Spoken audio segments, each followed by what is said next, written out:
Welcome back to the channel where I tell all of you what you need to know about tufting. In a couple of weeks, it will mark the 1 year since I've started tufting. Now within that time, I have learned a lot, but a lot has also changed. First, I'd like to talk about selling rugs. Now for myself, it took a little while for me to actually get my first customer, but there is a reason for that. For me, I've been focused on many different things all at the same time.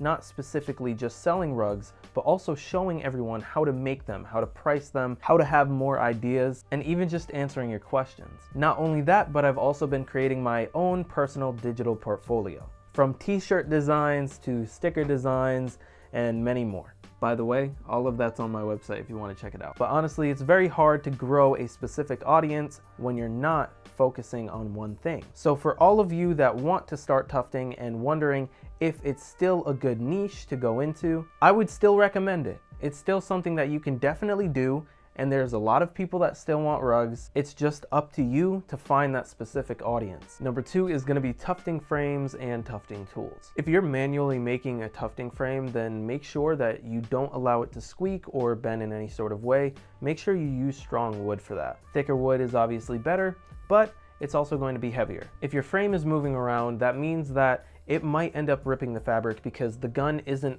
applying proper pressure or the same consistency. So you're just risking your tools, your fabric, your money, and your time. So make sure you have a sturdy frame. It has been a year since I have started tufting, and all I have used is Amazon tufting tools. They still work. They're still fine. I haven't had the tufting gun break. I haven't had any problems with the yarn.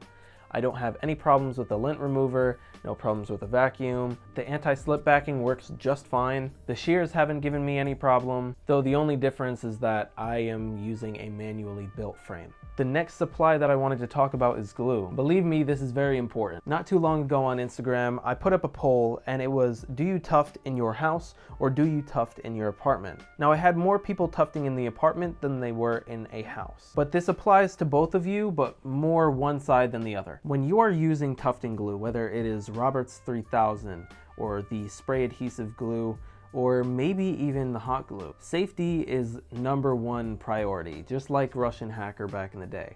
When you are using the spray adhesive and the Roberts 3000 glue, make sure that there is high ventilation. There are reasons that there are hazards on the bottles and containers.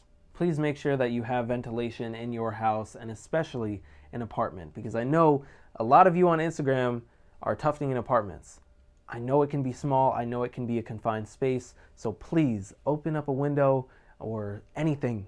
It'll help, believe me. Number 4 is networking. Now, on social media, when you start tufting, it may be hard to grow. But I'm gonna give you a couple of tips on how to grow your social medias when you're a tufter, or realistically, any type of social media influencer. Now, as a tufter, you've gone on Instagram or TikTok and you've seen that massively viral tufting video and you wonder, why am I not getting those views? It could be the design, the brand, the character. Creating something with vibrant colors, but also something that attracts the eye, is something that's very important. But it's also the tags and the caption. On any social media, if you're below 10,000, I recommend putting hashtags on your social medias. Now on YouTube, I don't necessarily believe that really has any importance, but it also matters on how you're networking and marketing your brand. I recommend talking to other creators, whether they're smaller or bigger, but as long as they're going through the journey, they may have some advice that you may not have. If it's not an eye grabber, then,